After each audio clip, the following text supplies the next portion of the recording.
నాగోబా జాతర. నాగోబా జాతర అనగా నాగదేవతను పూజించేటువంటి జాతర.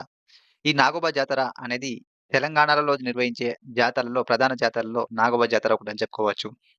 మన తెలంగాణలోనే అంటే భారతదేశంలోనే అతిపెద్ద గిరిజన జాతర అయినటువంటి సమ్మక్క సారలమ్మ జాతర తరువాత రెండవ అతిపెద్ద గిరిజన జాతరగా ఈ నాగోబా జాతరని చెప్పుకోవచ్చు.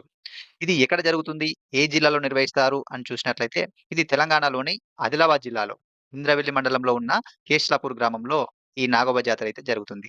మరి ఇది ఎప్పుడు నిర్వహిస్తారు? ఏ మాసంలో నిర్వహిస్తారని చూసినట్లయితే, ఇది ఇంగ్లీష్ నెలలైనటువంటి జనవరి మాసంలో, తెలుగు నెలలైనటువంటి మాఘ అమావాస్య రోజున ఈ జాతర ప్రారంభమవుతుంది. మాఘ అమావాస్య అంటే తెలుగు నెలలైనటువంటి మాఘ అమావాస్య రోజున ఇది ప్రారంభమవుతుంది. అంటే తెలుగు నెలలు సాధారణంగా అమావాస్య తర్వాత ప్రారంభమవుతాయి తెలుగు నెలలు. అట్లా అమావాస్య నుంచి అంటే మాఘ మాసం ప్రారంభమయ్యేటువంటి అమావాస్య నుంచి ఈ జాతర ప్రారంభమవుతుంది. ఇది ఇట్లా ప్రారంభమైన జాతర 10 రోజుల పాటు కొనసాగుతుంది. అయితే మరి ఎవరు నిర్వహిస్తారు ఈ జాతరను? మరి పూజారులుగా ఎవరు వ్యవహరిస్తారని చూసినట్లయితే, దీన్ని గోండు గిరిజన జాతికి చెందినటువంటి మెస్రం వంశీయులు. మెస్రం వంశీయులు ఈ నాగోబ జాతరను నిర్వహిస్తారు. ఈ జాతర సందర్భంగా జరిగే పూజా కార్యక్రమాలు చూసినట్లయితే, మెస్రం వంశీయులు కాలినడకన, కాలినడకన ఈ గంగా జలాన్ని అంటే గోదావరి జలాన్ని కుండలలో తీసుకొచ్చి నాగదేవతకి అభిషేకం నిర్వహిస్తారు. దీంతో పూజా కార్యక్రమాలు ప్రారంభమవుతాయి. ఈ క్రమంలో ఈ మిశ్రమ వంశీయులు గోదావరి నది తీరంలో పూజలు నిర్వహిస్తారు.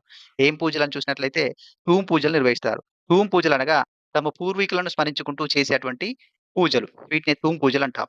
ఇట్లా గోదావరి నది నీటితో నాగదేవతకి అభిషేకం నీళ్ళతో, పాలతో అభిషేకాలు నిర్వహిస్తారు.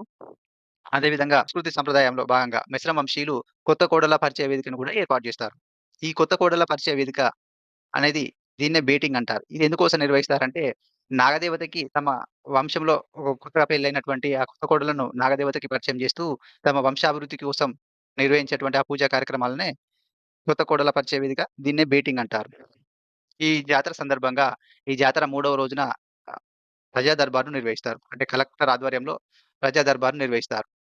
1940లో ఏడవ నిజాం గిరిజనుల యొక్క స్థితిగతుల కోసము ఆస్ట్రియాకు చెందినటువంటి ఒక మానవ శాస్త్రవేత్త హైమండార్ మానవ శాస్త్రవేత్త అయినటువంటి హైమండార్ఫ్ ఆధ్వర్యంలో ఒక కమిటీని నిర్వహించారు. తరగతులపైన అధ్యయనం చేసి హైమండార్ఫ్ ఒక పుస్తకాన్ని కూడా రాశాడు. అదేంటంటే ట్రైబల్స్ హైదరాబాద్ అని.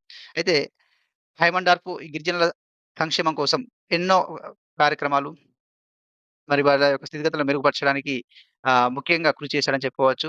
అయితే గిరిజనుల యొక్క మరి మంచి చెడులు అంటే తమ సమస్యలను పరిష్కరించడం కోసం ఈ నాగోబా జాతర సందర్భంగా ఆహ్, ఒక ప్రజా దర్బార్ నిర్వహించేటువంటి ఒక ఆచారాన్ని